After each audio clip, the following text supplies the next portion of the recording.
the kind of passion and the rigor and the focus, that it's not just an idea. Is what employees consistently experience on day-to-day basis. As people become leaders, sometimes they seem to move away from that problem. But in scaling performance without hurting the core culture, it is the why, Yeah. right? That pushes the organization.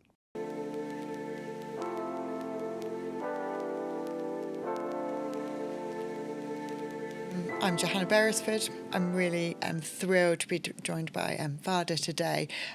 Before we begin, would you mind introducing yourself a little bit about you? Thank Johanna, first and foremost, for calling me. I'm honored to share my experience here in this podcast. Quickly about me, I've been in the industry for 3 decades now. Started off very interestingly as a sales professional, and then turned into a marketing product management guy, and eventually into HR. So for the last 2.5 decades, I've been in the HR discipline doing multiple roles.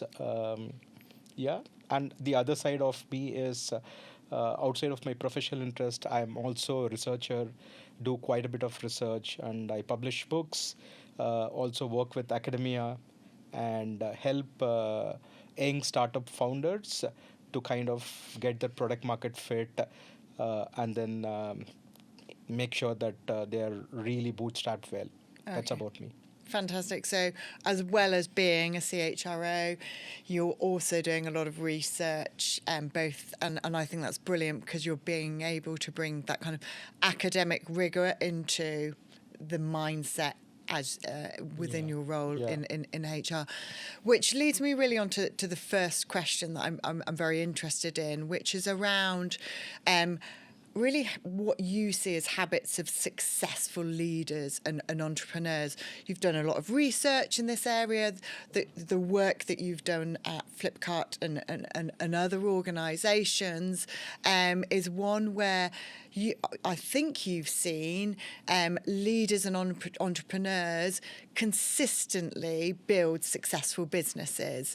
And what I'm really interested in is finding out, are there some very specific behaviours or habits that you think are correlated to that success? Great question. So I'm going to mix my lived experience, professional experience with my research.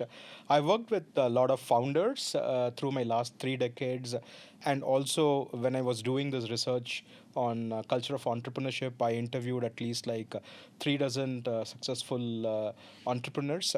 So what really stood to me is these successful entrepreneurs are unusually close to the problem statement and to their customers. Yeah. Unusually close. Okay. Right? In a way that I can say they're so obsessed with the problem statement and the customers. On contrary, I've seen some of the successful leaders, as they really grow and scale, this obsession or kind of being close to the problem statement slowly, gradually reduces. Okay. Right. So that's one thing which really differentiates. And these successful entrepreneurs or leaders, every time that when I look at it, they ask these 3 sharp questions. One, what problem are we solving for? Number 2, if you solve this problem, how are you kind of improving the customer experience? Yeah. And third, which is what I really like the most, is while solving, are you keeping your solution as simple as possible? Right? And these 3 kind of get them to the core of the problem statement, which is also the other piece is when you are into the core, you naturally avoid a lot of unnecessary complexities, and it gives you the flexibility and adaptability to change. Yeah. In a summary, if I have to really narrate one habit that differentiate a successful entrepreneur to others, are these entrepreneurs are not so obsessed with the solution they develop, but they are obsessed with the problem statement and to their customers. Right? And these obsessions are the ones which keeps the innovation alive. Yeah. And I like that you've used the word obsession there. And that, I think, shows the kind of passion and the rigor and the focus, that it's not just an idea. It is an obsession to solving that problem. There was something really interesting in what you said that I just want to pick up on. You said then, as people become leaders, sometimes they seem to move away from that problem statement. And is that why you think, because, you know, and this is a bit of a general sweeping statement, but one of the things I noticed from working with a lot of amazing entrepreneurs, a lot of small businesses that grow very quickly and become successful very quickly. You've worked in a number of unicorn businesses, and those large corporates, is that sometimes there's so many employees in a business that you're kind of moving this steady ship. And so innovation sometimes is far slower. And so my question really on that is, does that mean that leadership needs to look different, or could we be learning more from that entrepreneurial leadership to help us in large corporate organizations be successful as leaders?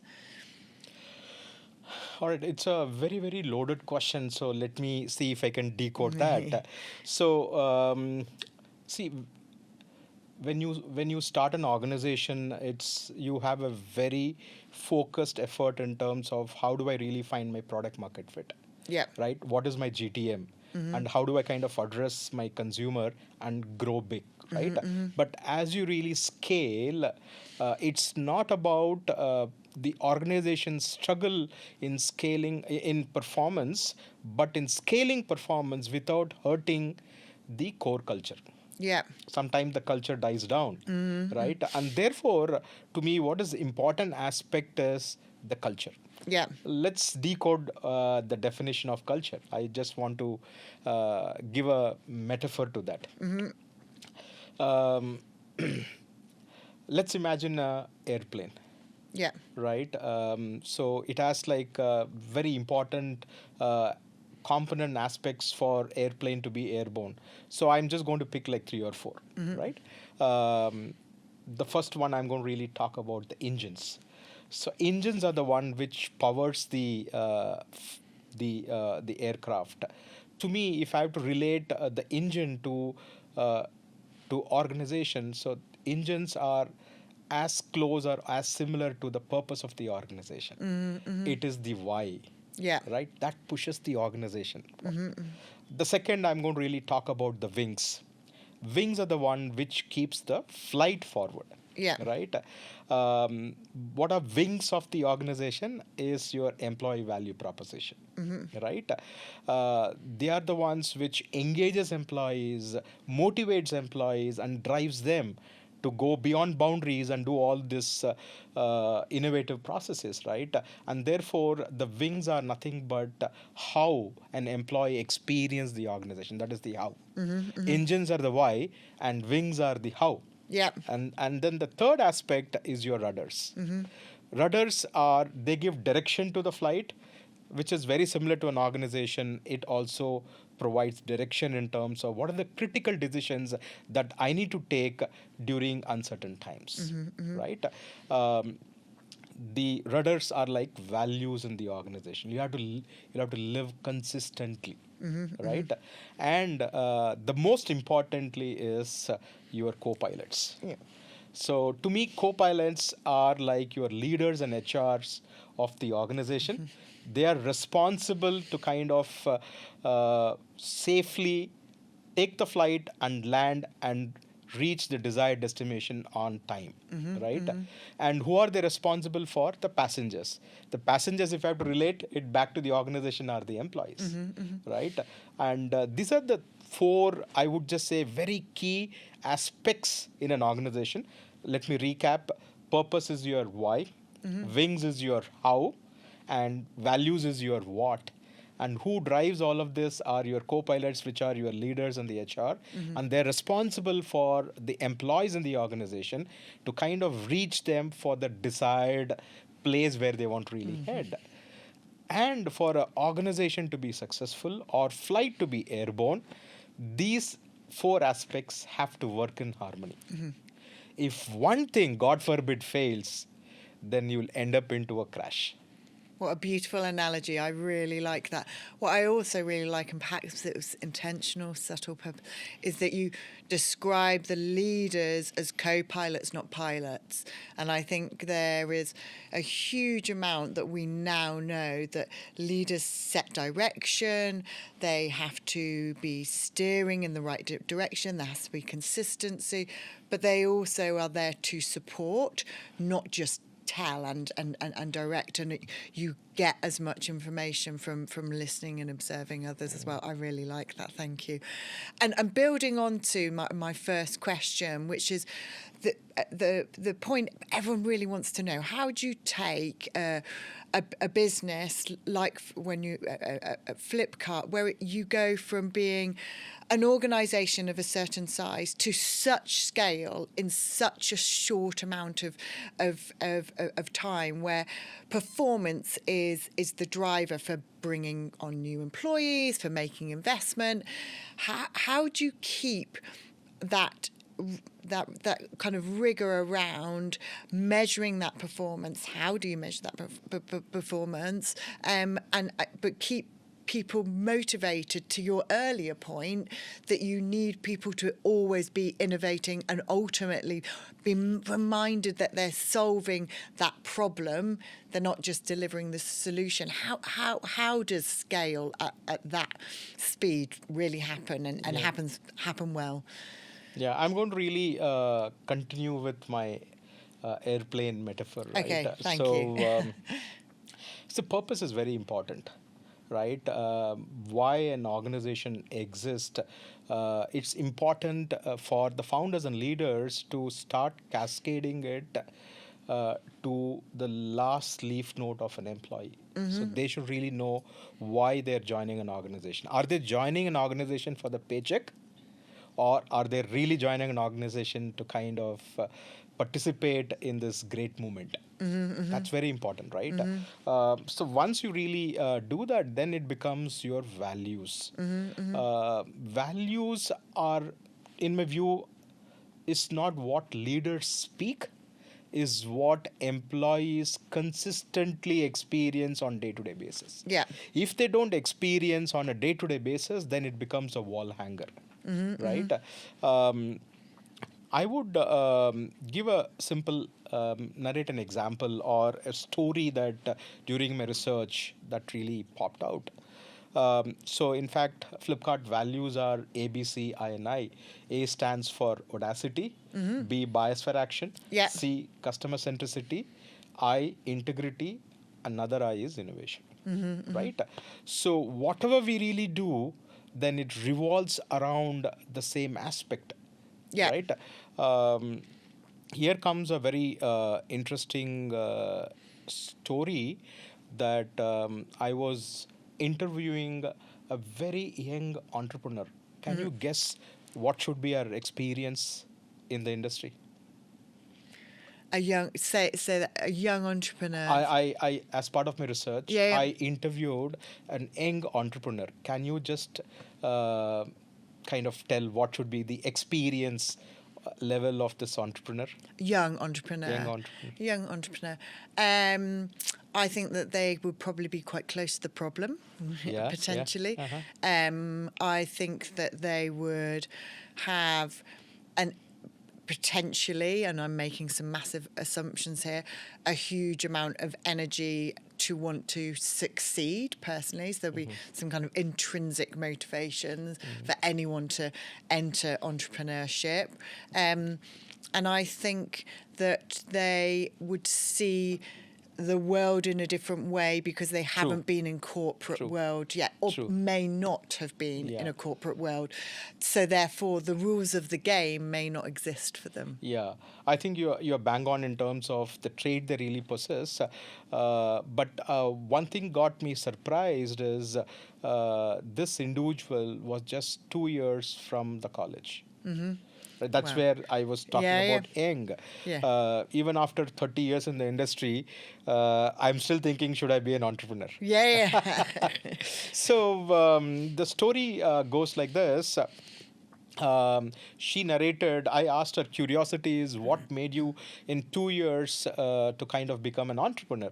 She said back to her manager when she joined in about like 6 months into her tenure, there was a brand meeting that happened. So there are big brands, they really visit and they want to really have those deals, right? When brands visit, generally the CXOs come in. So her manager, who was the head of the department, said, hey, you know what? You're going to lead the conversation. I'm going to sit next to you. And she was totally kind of tensed because she never expected this. Yeah. And she was initially refusing, but he kept on telling, yeah, I'm there. In case you are off the radar, I'm going to jump in. But I'm Yes. sure you're not going to be that way. So she was there. The first meeting was difficult, she said. And then, like, this followed with the multiple meetings. After about 1.5 years, she said, she can independently handle any CXOs in the brand meeting, right?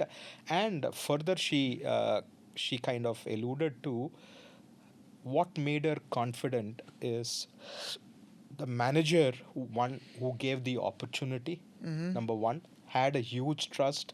Second, gave that psychological net to experiment. Yeah. Even if there is a failure, he would come with a lens of learning from the failure but not reprimanding. Yes. Yeah. Right? And all of this gave her a feeling, if I can do such big things in an organization, why can't I be on my own, Yeah.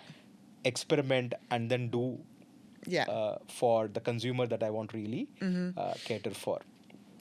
So this to me is the culture of entrepreneurship. Yeah. So if the leaders role model this, then the organization becomes a leadership factory. Yeah. And in my research, it ended in August 2022. By then, Flipkart had produced more than 300 entrepreneurs to the ecosystem, more than Wow. 200 startups. Wow. And this is consistent over a period of last 1.5 decade. Wow. That's incredible. That's the power of culture. That's Yes. the power of entrepreneurship. Yes, fantastic, fantastic. And how, when a business goes, you're continually producing entrepreneurs that are successful, that are going off, and you're hopefully retaining some leaders to continue to build and grow. Do you, and I keep asking this question, you can see that, but I'm so interested in it. Do you think that if you have set up and you are an entrepreneur and you're building that business and it scales, you're always going to be thinking of that next idea, and how do you, and is there a difference in the leadership capability or the traits to then be leading $1 billion business?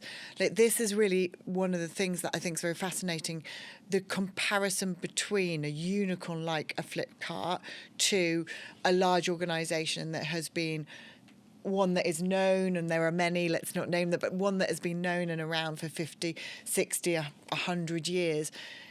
And you've been CHRO, CPOs in many businesses. Do you see a difference? Like, is there a difference, or is it just, it's leadership?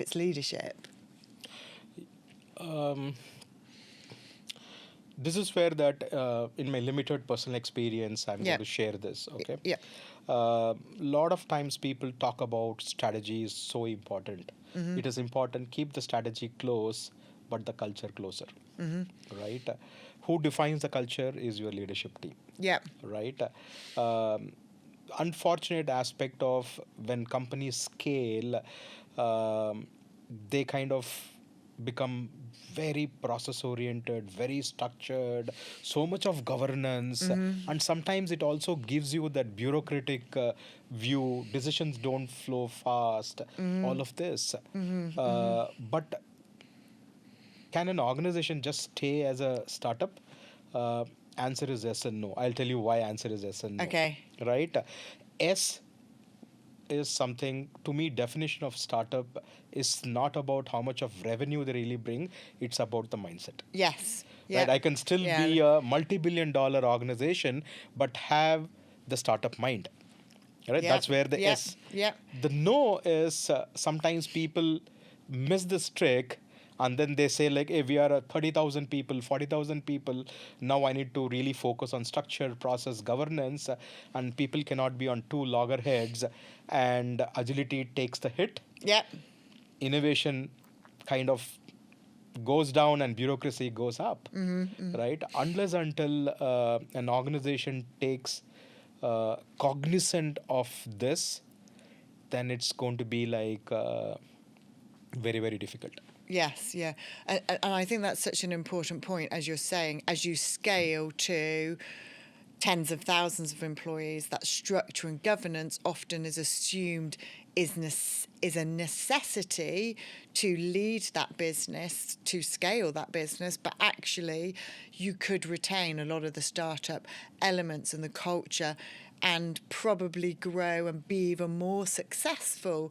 I often think, in some of the businesses that I have either worked with or for, they become a certain size and operate in a certain way, but actually if there was more of a startup mentality in those businesses, in those cultures, they could potentially make far more profit. Yeah, potentially. Yeah, and they lose this enterprise thinking. They become so siloed. Yeah. And become so territorial.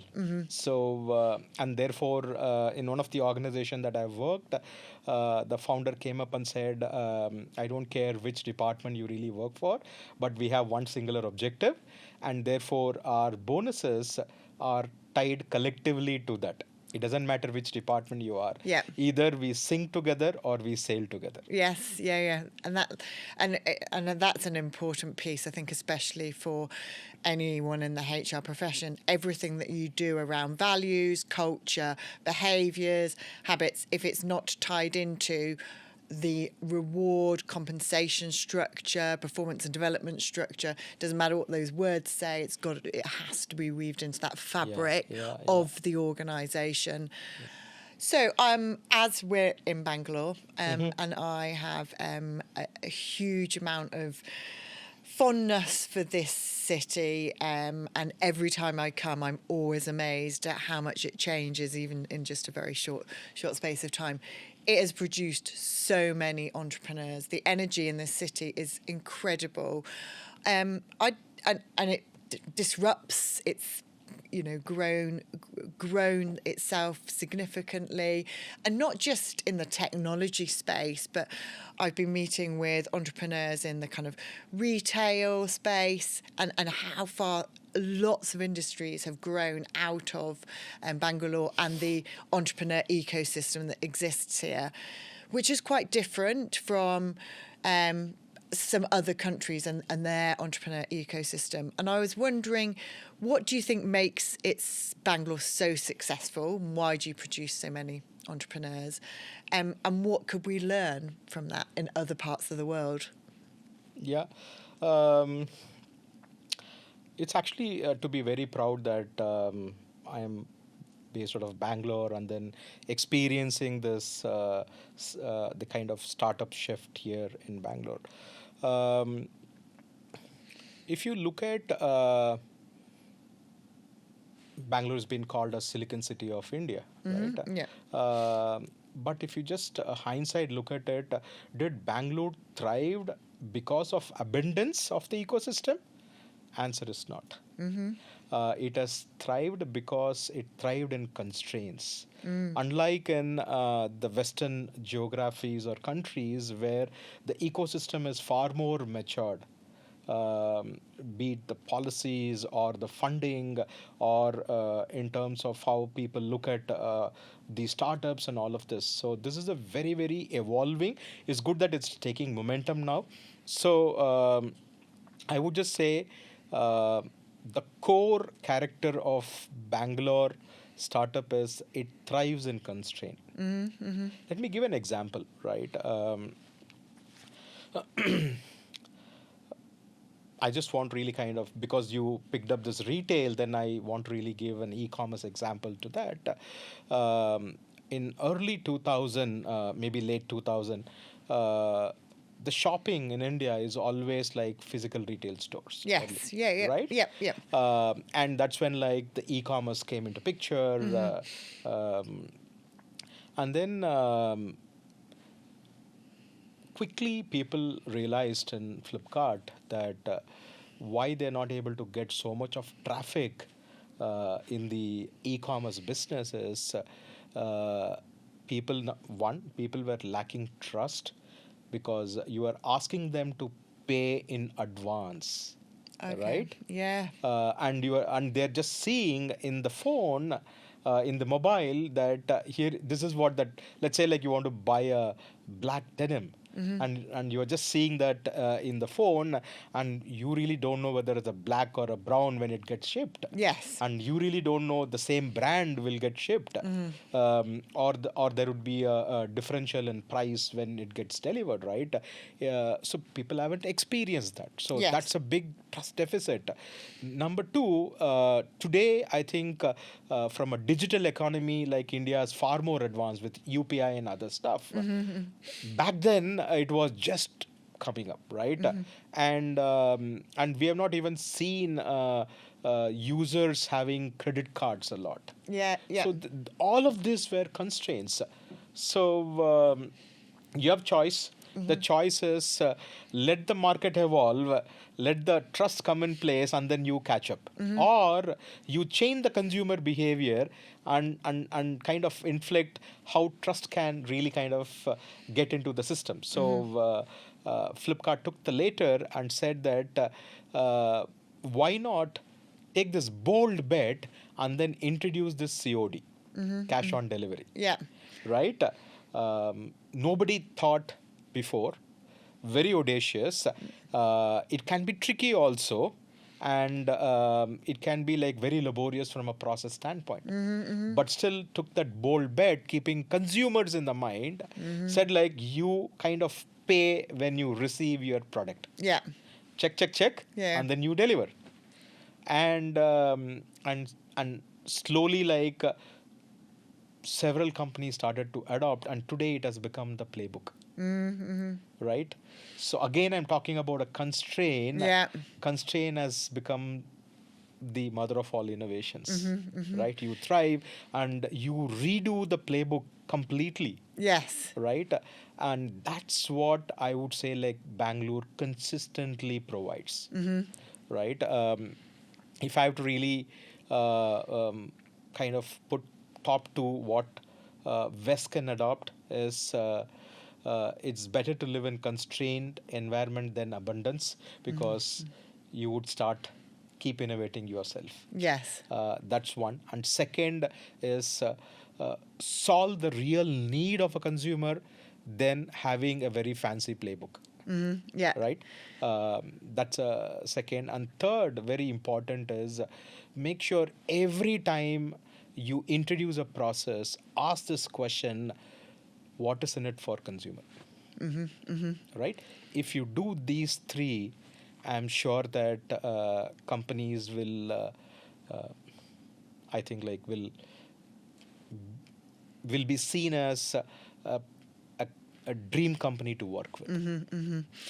The those 2 points on the consumer solving the problem, I think Real problem. the real problem I like that real problem is really important, but also this, what's in it for the consumer, what's the value, and I often think that is lost. It's like we understand the problem statement, or some startups really understand that, but then for someone to build trust with you or want to do whatever it is that you're solving for, there's got to be a value, because otherwise human behavior, we don't continue doing that, whatever that thing is. And so it has to be, it's fixing something for us, but also there's got to be value. Otherwise we're not going to keep back buying that or doing that or behaving in that, and the in last that way. one, don't afraid to experiment.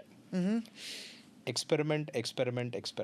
Yeah. You learn from experiment, and then you keep adapting from experiments. Right? That's the other aspect that really teaches. Yes, yeah. And so on that experiment question, one of the things that I would really like your perspective of is that I always think leadership, when everything is good, it's not easy, but many people can do that very well.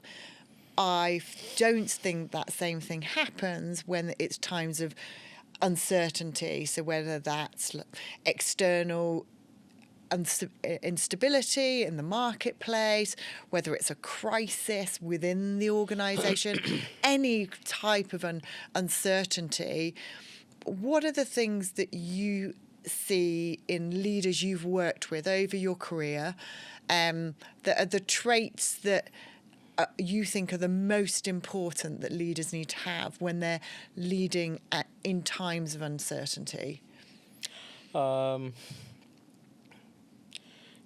Yeah, I think leading in uncertainty is far more tougher than leading in a normal time, right? You can be yourself. I'm going to recollect a 2-decade-old story. This was when I was with Zoho Corporation. Yeah. Okay. Right? Yes. Yeah. So we were about like 300 odd. Yeah. Small team. Yeah. They're much bigger now. Yeah, they're about like 15-20,000 now. Yeah. So I was their first head of HR there. Okay. So I recollect a very fond memory of leadership lesson from one of the town halls. Yeah. Right. The founder organized a town hall, and he came back and presented, you know what, we have to reinvent ourselves, and these are the 10 new product lines that I think going to take our company forward. Right? Yeah. And he very passionately kind of presented the deck. It was a fantastic presentation. People were like wowed of it, and we were supposed to end. At the close of the town hall, one hand went up. And this girl, just out of college, she said, hey, I just have a question. And the founder said, yeah. And she said, you said you're going to kind of launch this 10 products, and that's going to really kind of take us to the next orbit. Can you tell me which of this 10 is going to take us to that orbit? Oh, that was a googly $1 million question, right? And this is where that I really liked the humility of Sridhar, who was the founder of Flipkart. He smiled, and then he had that humility to tell that first answer is, don't think I am a founder and CEO that I will have all the answers. So humility. Yeah. Then the second, he said, I don't know which of the 10 would take us, but I'm confident 2 of the 10 will be hugely successful, and I'm willing to take bet on the other 8. Right? So your courage to experiment. Yeah. Right? Humility to accept, courage to experiment. And the third, what I really liked about him was that from the failures, he is willing to learn rather than to really reprimand. Right? Fast forward, couple of quarters back, I met his younger brother. He's now the CEO. In one of the conference, and I was narrating this story, and he walked up and said, hey, Varda, you know what? Then what Sridhar spoke has become a culture now. Every manager and leader, they're practicing this. Right? And that to me is the power of culture, and it has to be kind of come from the top. Yeah. And I really like those. So Humility. humility, courage, And finally, like learning from failures. and learning from failure. Humility, courage, and learning from failure. And I think especially in uncertain times, if you can retain those, that's so significant. Someone said to me a few months back, she'd been at Meta for 10 years. And she said, we always think culture is something that you can decide on or something that you can write on walls. It's not. It's all about the founder. So that founder has a disproportionate impact on the culture within an organization. Yeah. And whether you think that it is so infectious. Is so infectious. And so whatever that founder's belief system is, really then can change a culture. If you think about Meta and what's changed in that organization over time has absolutely mirrored the founder and the founders. As the founder's values have changed and who he is, that company has also changed. And I think that example is there. It's you have a choice as a founder in the way that you are not just articulating things, but how you actually behave is infectious, and that's what creates the culture. And so my advice often to founders, CEOs, senior execs is, when you talk about your values, your behaviors within a business, you've got to make sure those are the ones you can act every day, even in the days when there is a crisis. Yeah. Because those are the things that people will mirror, not the words that were on the wall. Totally. And if those words are on the wall are the ones that you behave, that's brilliant, because then it's just easier for everyone to adopt those. And I'm not sure how many leaders can be so vulnerable in front of their team. Mm-hmm. For example, standing up, you being a founder and say like, I don't know, is a big statement. Massive. You are vulnerable. Massive. So I think that vulnerability is also a key aspect. Just because you are a founder or a successful leader, you can't always say that I know it all. Moment you get to the frame of I know it all, and that's the end of the road. Yes, yeah, absolutely. Which leads really nicely onto the last question, and I'm asking everyone in the podcast series this question, Vada. If there was one single habit that you think is most associated with the leaders you think, in your view, Vada, are successful, what would that habit be? Yeah. One single habit. Okay. I'm going to give an interesting twist to this. The most underrated skill, I would just say, is letting go and reinventing yourself. Mm-hmm. Right? Why letting go? What has got you here is not going to take you the next mile, right? So your ability to let go and then find a new relevance, find a new personal market fit. Like how organizations, startups find their product market fit, the leaders should constantly evolve to find their personal market fit. Mm-hmm. For that, the first thing is they have to let go their current identity. Yeah. Right? And then you reinvent yourself for you to evolve and stay relevant. Mm-hmm. I like that, Vada, so much, because it's so different from every other answer. And I also like it because it takes away this very, very traditional approach that I think doesn't work in organizations, where all you're thinking about is just building this experience that is similar from what you did in your last role. But actually, if you take your approach of, if I need to let go and reinvent, all you're doing is you're building a portfolio of experiences that means that you'll always be, hopefully, a little bit better at the next one, a little bit better at the next one. but you're letting go of that stuff in the past. I really like that. Yeah. Vada, I have loved this conversation, and it has been brilliant. You have got some amazing perspectives on entrepreneurship, leadership. It's brilliant to have done this in Bangalore as well, and to hear some of your own personal stories, but also your stories and observations of other really successful leaders and founders from Bangalore.